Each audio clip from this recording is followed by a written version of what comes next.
2026 বিশ্বকাপের পর মেসি থাকবেন না, তখন আলমাদাকে নিয়মিত ফ্রি কিক নিতে দেখা যাবে। ফ্রি কিকে তাকে ডান পায়ের মেসি বলা হয়। বর্তমানে তিনি খেলছেন 11 নম্বর জার্সি পরে। এই জার্সিতে ডি মারিয়া 1.5 যুগ আর্জেন্টিনাকে সার্ভিস দিয়েছেন।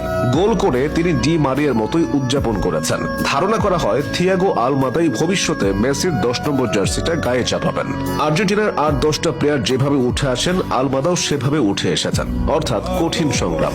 মেসি ও তেভেজ ছিল আলমাদার অনুপ্রেরণা। তেভেজের সঙ্গে তার জীবনের অনেক মিল আছে। বুয়েন্স আয়ার্সের অত্যন্ত দরিদ্রপ্রবণ এলাকা থেকে তার উঠে আসা। অল্প বয়সেই আলমাদা স্থানীয় একাডেমিতে নাম লেখান। তার বয়স যখন 13, তখন আর্জেন্টিনার জনপ্রিয় ক্লাব ভেলেস সার্সফিল্ডের স্কাউটরা তার প্রতিভা দেখে তাকে সরাসরি যুব দলে নিয়ে আসে। প্রতিদিন বাসে করে দীর্ঘ পথ পাড়ি দিয়ে প্র্যাকটিসে যোগ দিতেন আলমাদা। বাড়তি পরিশ্রমের কারণে তিনি সহজেই হেড কোচের নজরে পড়েন। 2018 সালে মাত্র 17 বছর বয়সে ভেলেস সার্সফিল্ডের সিনিয়র দলে তার অভিষেক ঘটে। এখানে দুর্দান্ত পারফরমেন্সের পর তিনি আর্জেন্টিনার যুব দলে খেলার সুযোগ পান এবং পরে 2022 সালের বিশ্বকাপ স্কোয়াডে জায়গা করে নেন।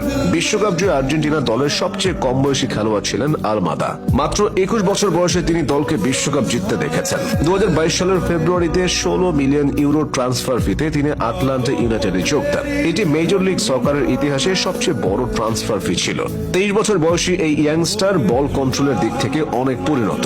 পাওয়ার শটের পাশাপাশি ড্রিবলিং হলো আলমাদার দ্বিতীয় শক্তির জায়গা। উচ্চতা কম হওয়ায় ড্রিবলিং এর ক্ষেত্রে তিনি বাড়তি সুবিধা পান। অ্যাটাকিং মিডফিল্ডার হলেও তিনি উইঙ্গার ও সেকেন্ড স্ট্রাইকার হিসেবে খেলতে পারেন।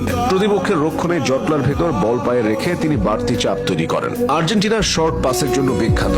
আলমাদাও সেই ধাতুতে গড়া। তার ছোট ছোট পাস ও দ্রুত মোড় নেওয়ার ক্ষমতা গোলের সুযোগ তৈরি করে। ডিফেন্স সেরা পাসও দিতে পারে। যুগে যুগে আর্জেন্টিনায় ঝাঁকে ঝাঁকে তরুণ প্রতিভা এসেছে। থিয়াগো আলমাদা সেই ধারাবাহিকতা ধরে রেখেছেন। থিয়াগো আলমাদা এখন আর্জেন্টিনার বর্তমান ও ভবিষ্যৎ।